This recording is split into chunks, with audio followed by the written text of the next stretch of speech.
अशोक गहलोत जी का एक नया बयान जो कि अभी बहुत ही चर्चा में चल रहा है, उसी मुद्दे पर हम सीनियर एंकर चेतना मैम से बात करेंगे इस पे। तो मैम, आपको क्या लगता है अशोक गहलोत ने बिना नाम बोले सचिन पायलट पर क्यों निशाना साधा है ऐसा? देखिए, अशोक गहलोत जी जब भी बोलते हैं राजनीतिक गलियारों में उसके अलग अलग मायने निकाले ही जाएंगे, क्योंकि जादूगर ठहरे। वो अपनी जादूगिरी को बता रहे हैं कि किस तरीके से अभी हाल ही में जो उन्होंने बयान दिया है, उन्होंने बताया कि 3 बार मुख्यमंत्री बनना कोई छोटी बात नहीं है, जो कि वो बिल्कुल सही कह रहे हैं। और अपनी जादूगिरी से, तिगड़मबाजी से उन्होंने जिस तरीके से अपनी सरकार को बचाया था, वो भी एक अद्भुत करिश्मा ही था। हालांकि और इस उपक्रम को बताते हुए उन्होंने नाम नहीं लिया पायलट का, लेकिन किसने ये सब किया था, किसके इशारे पर किया था, ये सब चीजें उन्होंने सिर्फ और सिर्फ एक बात कहकर बता दी कि ये गोविंद सिंह डोटासरा जी जो प्रदेशाध्यक्ष बने वो उसी की देन थी। यानी कि उस समय सचिन पायलट थे उप मुख्यमंत्री और प्रदेश अध्यक्ष, उन्हें सीट से हटा दिया था और डोटासरा को अध्यक्ष बनाया गया था। फिर उसके बाद अब ये बयान फिर से चर्चा में आया है, क्योंकि आप देखिए कांग्रेस की आंतरिक कलह का खामियाजा कांग्रेस को इतना भुगतना पड़ा कि उन्हें सत्ता से हाथ धोना पड़ा। उसके बाद भी वो नहीं माने। धीरे धीरे जो कांग्रेस में सचिन वर्सेस अशोक गहलोत है, चलता रहता है। ये आपको लगेगा कि खत्म हो गया, लेकिन फिर से एक ऐसा बयान आ जाएगा और उसके बाद आपको लगेगा कि नहीं, ये वही था जहां पर हमने छोड़ा था। और इसका भविष्य भी आप अगर देखेंगे ना, तो वो यही है। पायलट एक अशोक गहलोत जी की जिंदगी में मकसद बन गए हैं। एक धड़ा है कि सचिन पायलट को आगे करना चाहता है, वहीं दूसरा धड़ा है कि वो एक स्टेप आगे लेंगे, उनके 2 कदम पीछे खींच देना चाहता है। उसके मुखिया हैं अशोक गहलोत जी। वो कभी भी नहीं चाहेंगे कि अशोक गहलोत के रहते हुए सचिन पायलट आगे बढ़ जाए। और आपको भी पता है कि प्रदेश अध्यक्ष की जो कार्यकाल है वो कंप्लीट होने वाला है। एक धड़ा ऐसा है कांग्रेस के अंदर जो पुरजोर तरीके की कोशिश कर रहा है कि सचिन पायलट ही इस पद पर आसीन हो। और कहीं ना कहीं सचिन पायलट खुद भी अभी इंतजार कर रहे हैं, क्योंकि विपक्ष में रहते हुए भी जब सचिन पायलट तमाम तरह के मुद्दों पर मुंह पर ताला लगाए बैठे हैं, तो बहुत बड़ा रीजन होगा इसके पीछे। नहीं तो इतने सारे लोगों की जो साथ है, सचिन पायलट के साथ सपोर्ट है, उसके होने के बावजूद भी, विपक्ष में रहते हुए होने के बावजूद भी वो चुप बैठे हैं। इसका कारण अभी तक समझ नहीं पाए हैं, फिर चाहे से वो कोई राजनीतिक विश्लेषक हो, राजनीतिक पंडित हो, कोई भी हो। मैम, जैसा कि आपने बताया, जैसे कि 2020 में जो बगावत थी, सरकार गिराने की साजिश थी, अब क्या वो गहलोत ने कांग्रेस की अंदरूनी कलाकार को बोला या फिर कुछ और? देखिए, उनका सीधा सीधा साफ साफ कहना था कि जिस तरीके से उन्होंने केंद्र सरकार पर आरोप लगाया कि उन्होंने सांठगांठ करके सरकारें गिराना उनका मतलब खेल का हिस्सा है।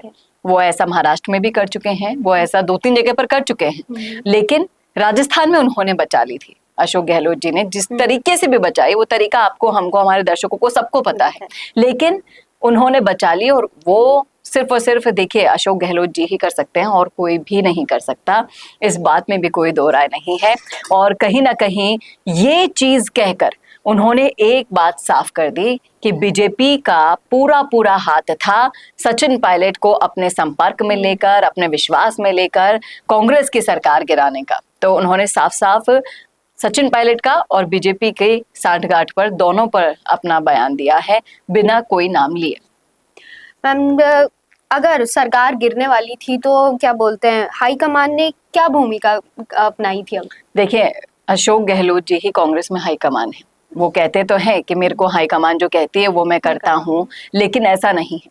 अशोक गहलोत जी की जितनी भी नीतियां हैं, रीतियां हैं, उन सबको अगर आप समझेंगे तो आज भी वो गोविंद सिंह डोटासरा को प्रदेशाध्यक्ष उन्होंने क्यों बनाया? उनके चाहते हैं, उनके बहुत ज्यादा क्लोज है वो, इसीलिए। और अभी भी दोबारा से इस रेस में वो उनको आगे करना चाहते हैं। आप दूसरी तरफ देखेंगे तो अभी राजनीतिक बयानबाजी जब होती है, अभी गहलोत जी का बयान आया है, तुरंत कहीं ना कहीं से आपको पायलट का बयान भी सुनाई दिया जाएगा और जवाब इसका तुरंत मिलेगा आपको। लेकिन सचिन पायलट हमेशा थोड़ा सा संभल कर, रुक कर, सोच समझ कर बयानबाजी करते हैं। यहाँ पर एक संकेत जो निकलकर बाहर आया है वो ये है कि अभी भी सचिन पायलट वर्सेस अशोक गहलोत कांग्रेस में कम नहीं हुआ है। वो आंतरिक कलह जिसकी वजह से कांग्रेस का सुपड़ा साफ हो गया और राज्य दर राज्य कम होती जा रही, सिमटती जा रही है कांग्रेस, अभी भी आंतरिक कलह चरम पर है। इस बात का खुलासा उनके इस बयान से बाहर आता है। मैम, जैसा कि आपने बताया, क्या राजनीतिक जादूगरी कहना आत्म प्रशासन नहीं बल्कि गुटकारी है क्या ये? देखिए, जादूगिरी का मतलब आप समझेंगी तो वो वैसी वाली जादूगिरी तो है नहीं जो अमूमन जादूगर को हम ले आते हैं और करते हैं। जो अशोक गहलोत जी करते हैं उनकी जादूगिरी अलग है। जिस तरीके से उन्होंने चुनाव के समय में निर्दलीय अपने लोगों को उतारा और फिर उनको जोड़ा, जो ये साठ गांठ की ना, वो करने में अशोक गहलोत जी माहिर हैं और इसी को ही वो जादूगिरी का नाम दे देते हैं। और हाँ, ये जादूगिरी हर किसी के बस की बात नहीं होती है। और जिस तरीके से आपने इससे तोड़ा, उससे बनाया, उसको हटाया, इसके लगाया, तो ये सब चीजें जो शातिर दिमाग कर सकता है वो सिर्फ और सिर्फ अशोक गहलोत जी के पास ही है। तो मैम, क्या डोटासरा की जो नियुक्तियां हैं तो क्या बगावत की देन है या फिर क्या बदलाव है, कुछ तो क्या है? देखिए, गोविंद सिंह डोटासरा अशोक गहलोत जी के खास हैं और अगर आप गोविंद सिंह डोटासरा की शख्सियत को देखेंगे तो वो उधर ही आपको मिलेंगे जहां पर उन्हें लगता है कि हाँ, यहाँ मेरा कुछ हो सकता है, मेरा फायदा हो सकता है, वो वहीं उसी खेमे के पास आपको मंडराते हुए नजर आएंगे। और जब गहलोत वर्सेस पायलट हुआ था उसी बीच गहलोत के जो पाले में रहे उन्हीं को ही उनका पूरा पूरा समर्थन, सहयोग या फिर आगे बढ़ाना, सब कुछ कह लीजिए, वो सब उन्हीं को ही जाना था। अब डोटासरा जी प्रदेशाध्यक्ष बने, लेकिन आप खुद सोचिए कि प्रदेशाध्यक्ष बनने के बाद कांग्रेस के अंदर कोई भी एक भी बड़ा आंदोलन क्या डोटासरा जी आज तक करवा पाए हैं? सड़कों पर उतर रही है कांग्रेस खुद के लिए लड़ने के लिए, खुद के पार्टी के अस्तित्व को बचाने के लिए। विपक्ष होता है जनता के मुद्दों को सड़क पर उठाने के लिए। आप सरकार की नाक में दम करके रख सकते थे। एसआई भर्ती पर हनुमान बेनीवाल ने हल्ला बोल रखा है राजस्थान के अंदर, पूरे विपक्ष कहाँ है? 20 दिन से भी ज्यादा हो गया इस धरने को। जो काम विपक्ष को करना चाहिए था वो हनुमान बेनीवाल सांसद होकर कर रहे हैं अपनी पार्टी के बैनर तले, और विपक्ष बिल्कुल चुप है। तो कहीं ना कहीं उनके जो घोटाले की सरकार है, उनके जितने भी घोटाले हैं, जितना भी अभी काले कारनामे हैं जिन पर पर्दा छुपा हुआ है, वो उठने का डर है, तभी तो नहीं कर रहे सब।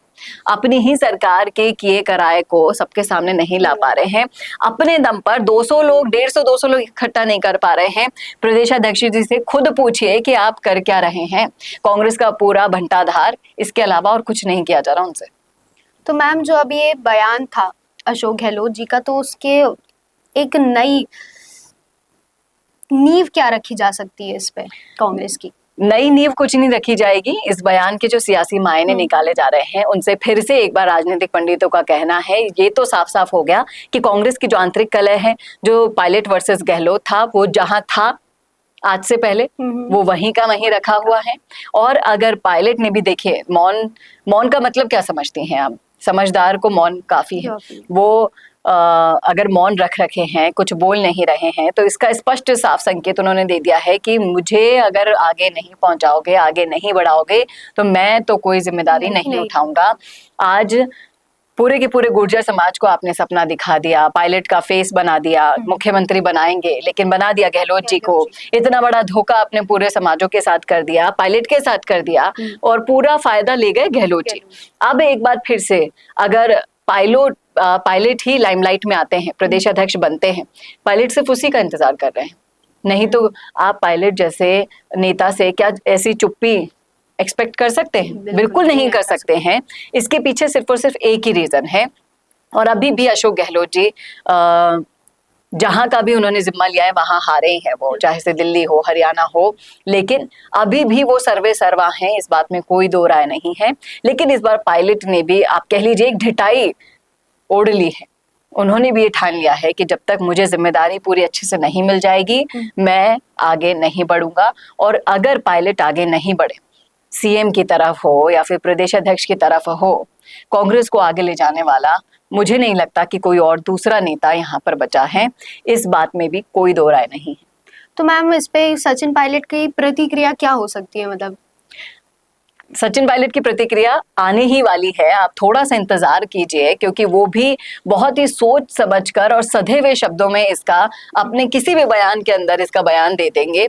सभी लोग इंतजार कर रहे हैं कि गहलोत ने जब ये सुगबुगाहट छोड़ दी है, फिर से पायलट वर्सेस गहलोत की जो आंतरिक कलह है उसकी चर्चाएं चारों तरफ होने लगी है, तो जवाब तो आएगा, वो तय है। लेकिन वो बहुत ही शालीनता से, सौम्यता से, और बहुत ही, आप मान लीजिए इसको इग्नोर भी कर सकते हैं, सचिन पायलट के लिए इतना जरूरी नहीं है ये सब चीजें। लेकिन इन सब चीजों से एक बात साफ है कि कहीं ना कहीं गहलोत जी के मन में वो घाव अभी भी हरे हैं, जिसको उन्होंने बड़ी ही चतुराई से, जादूगिरी से संभाल तो लिया था, लेकिन डर उन्हें आज भी यही है कि कल को उनकी सरकार फिर से सत्ता में आएगी। तो ऐसा पायलट के रहते हुए हो सकता है, इस बात में भी कोई दो राय नहीं। और सिर्फ एकमात्र ही पायलट ऐसे बचे हैं, बाकी सब तो छोड़ कर चले गए। बड़े बड़े जितने भी उनके साथ के नेता थे, ज्योतिरादित्य सिंधिया थे, उनको तवज्जो मिल रही है। और यहाँ स्पष्ट साफ उन्होंने संकेत दे रहा है कि मेरे को तवज्जो नहीं दोगे तो मैं आगे नहीं बढ़ पाऊंगा। और जिस तरीके से कांग्रेस की हालत अभी सरकार के रहते हुए हो रही है, एक मजबूत विपक्ष के लिए अभी भी जगह खाली है। जनता इंतजार कर रही है कि कोई ऐसा विपक्ष हो जो हमारे लिए सुने, जैसा कि हनुमान बेनीवाल। और इन दोनों की आपने सुना होगा एक लाइन कि 2 बिल्लियों की लड़ाई में बंदर रोटी ले जाता है, वो साफ साफ यहाँ पर अगर आप अप्लाई करके देखेंगी तो हनुमान बेनीवाल अपनी तैयारियां शुरू कर चुके हैं।